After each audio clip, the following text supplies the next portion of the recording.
नमस्कार,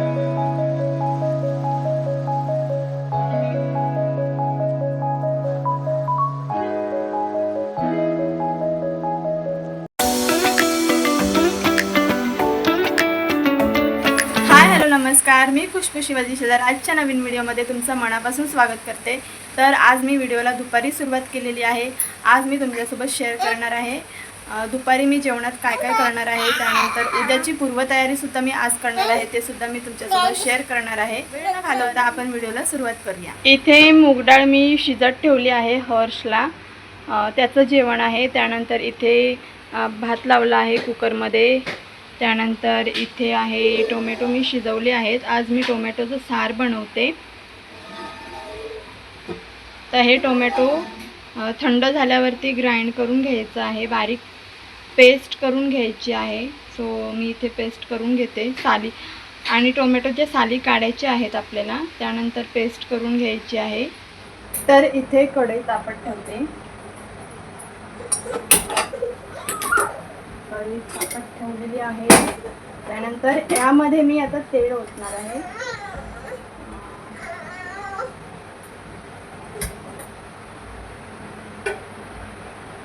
दीड पळी, या पळीने दीड पळी मी तेल ओतलेलं आहे। तेल चांगलं तापल्यावर आपल्याला फोडणी द्यायची आहे।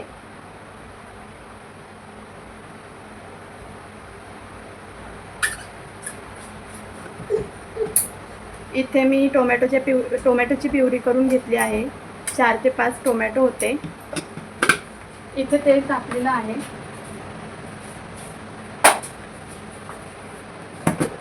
त्यात आपण ॲड करणार आहोत मोहरी। मोहरी छान तडतडल्यावरतीच आपल्याला जिरे ॲड करायचं आहे। जिरे सुद्धा मी ॲड केलं आहे। त्यानंतर यामध्ये जाणार लसूण, ठेचलेला लसूण आहे, फ्लेवर छान उतरतो लसणीचा।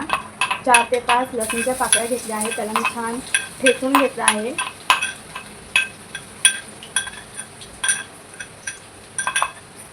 त्यानंतर यामध्ये जाणार आहे हिंग।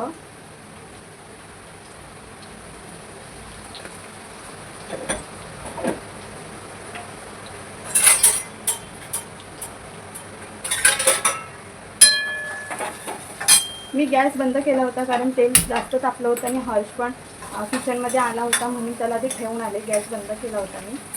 त्यानंतर छान लसूण छान लाल होईपर्यंत परतून घ्यायचं आहे।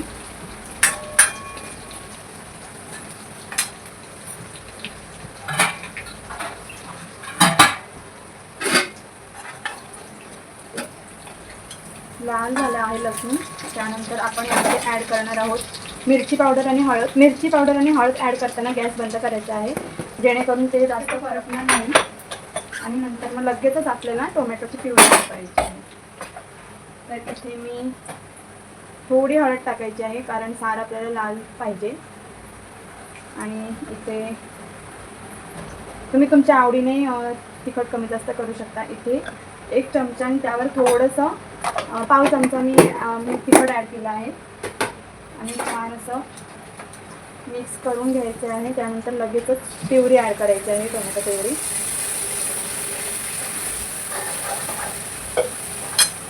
आता गॅस ऑन करायचा आहे आणि छान असं परतून घ्यायचं आहे।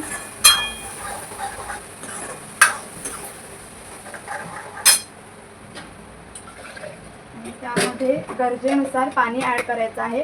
आपल्याला सार किती घट्ट आणि किती पातळ हवं आहे त्यानुसार आपल्याला पाणी ॲड करायचं आहे।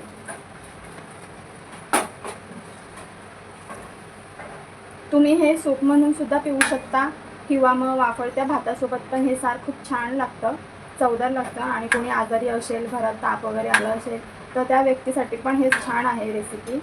तोंडाला चव येते, आजारपणात नाही चव नसते आपल्या जिभेला, त्यामुळे हे सार खूप छान आणि हेल्दीसुद्धा आहे, मेन म्हणजे टोमॅटोचं असल्यामुळे। आता यामध्ये मीठ ॲड करायचं आहे।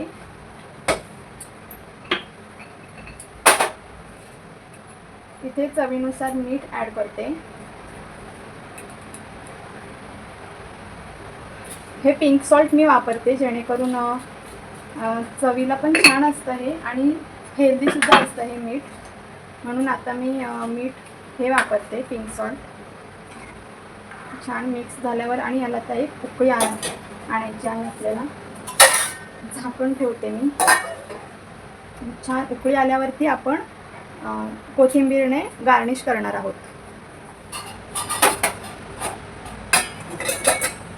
इथे छान उकळी आलेली आहे सारला. आता यामध्ये आपण ॲड करणार आहोत थोडी गूळ पावडर.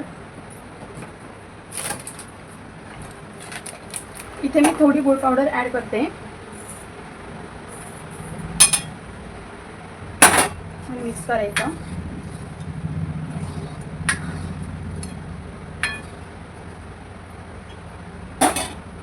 छान उकळी आलेली आहे.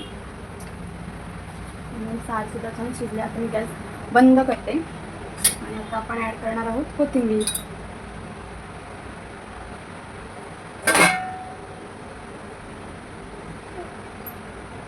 कोथिंबीर ॲड केलेली आहे.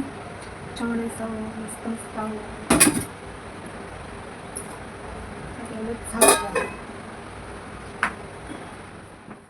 तर इथे हर्ष झोपला होता म्हणून इथे मी भाजी वगैरे निवडून ठेवते जेणेकरून पटकन वापरता येईल म्हणून.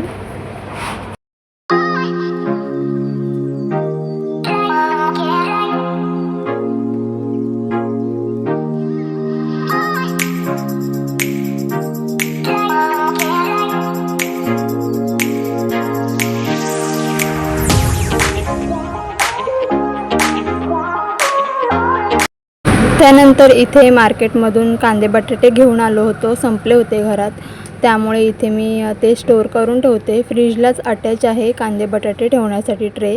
तर इथे मी क्लीन करते आणि जो काही कचरा असेल तो मी बाहेर काढते. त्यानंतरच मी कांदे बटाटे ठेवते आणि इथे ठेवण्याआधी मी त्याखाली ट्रेमध्ये पेपर ठेवते जेणेकरून जे काही साल वगैरे असेल कांद्याची ती पेपरवरती राहील आणि फ्रीजच्या खाली जास्त कचरा होणार नाही.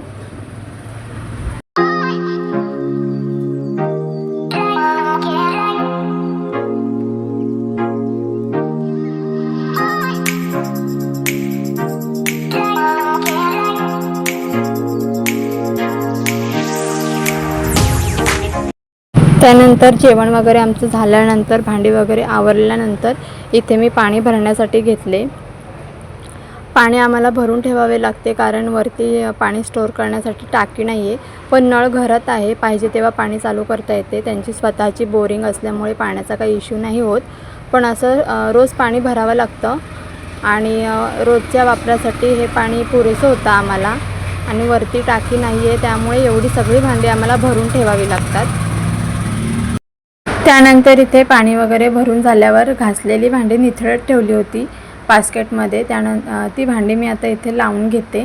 त्यानंतर मला इडलीचं बॅटर तयार करायचं आहे.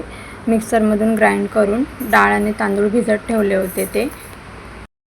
इथे मी डाळ आणि तांदूळ भिजत ठेवले होते सकाळी. ते आता मी रात्री ग्राइंड करून ठेवते जेणेकरून दुसऱ्या दिवशी इडली किंवा डोसे करता येतील. तर इथे डाळ आणि तांदूळ मिक्सरमधून ग्राइंड करून इथे मी कुकरमध्ये ठेवते जेणेकरून छान फर्मेंट होईल पीठ. कुकरमध्ये यासाठी की थंडी असल्यामुळे पीठ फर्मेंट होत नाही, त्यामुळे कुकरमध्ये छान फर्मेंट होतं. आणि जर तुम्हाला माझे व्हिडिओ आवडत असतील तर प्लीज छान कमेंट्स करा, लाईक करा, शेअर करा आणि चॅनलला सबस्क्राईब नक्की करा. बाय.